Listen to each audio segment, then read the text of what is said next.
One of the major stones of modern combat, and even combat back during World War II, is aircraft carriers, and it is so underutilized in War Thunder that it's kind of depressing.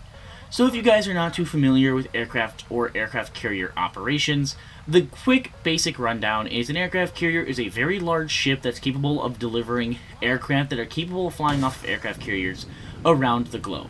In this video, we're going to really just use the United States as the prime example because they're the best example. Ever since World War II, the United States has led the way for aircraft carriers. Rather, it's the Ford class or the Essex class, which was arguably the most successful class of an aircraft carrier ever. Now, personally, I have about 400 hours of volunteering on the USS Lexington. This was an Essex class aircraft carrier, a very capable carrier back in World War II. She was able of delivering up to 60 aircraft around the world, and she was actually the first ship into Tokyo, or into Japanese waters, Tokyo Bay.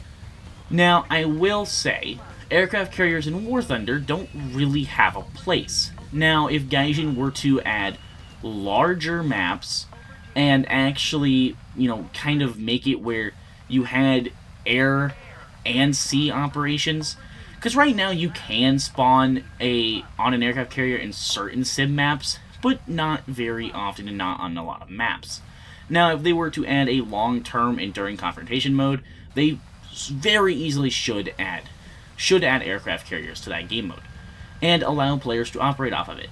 We actually have so many aircraft that are carrier operational, it's not even funny.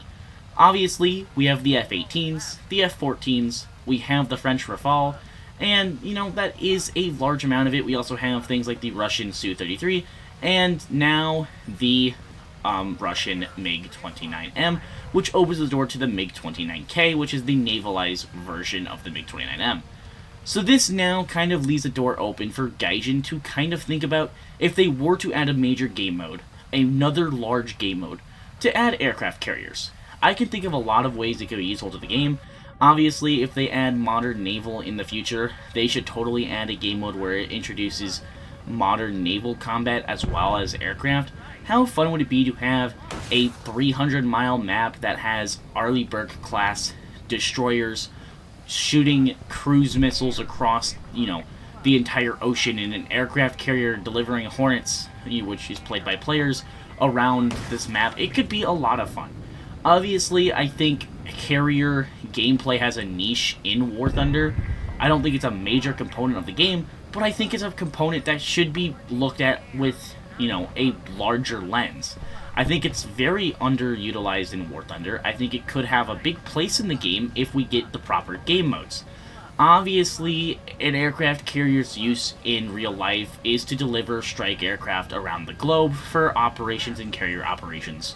When you can't really put a military base somewhere and you have to get planes from point A to point B, as well as several other things. In War Thunder, it wouldn't necessarily be the same.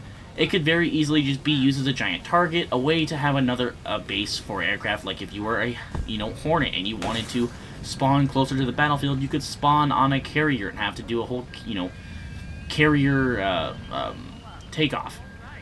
And it really could just depend, again, how they wanted to add it. It really goes both ways. The game can see aircraft carriers be really successful, or see them be completely useless. I just think it's too cool of a system to not have a major component in War Thunder.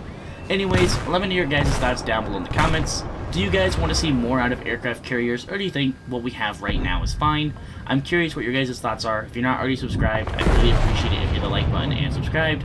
Hope you guys have enjoyed this video, and I will see you guys in the next one.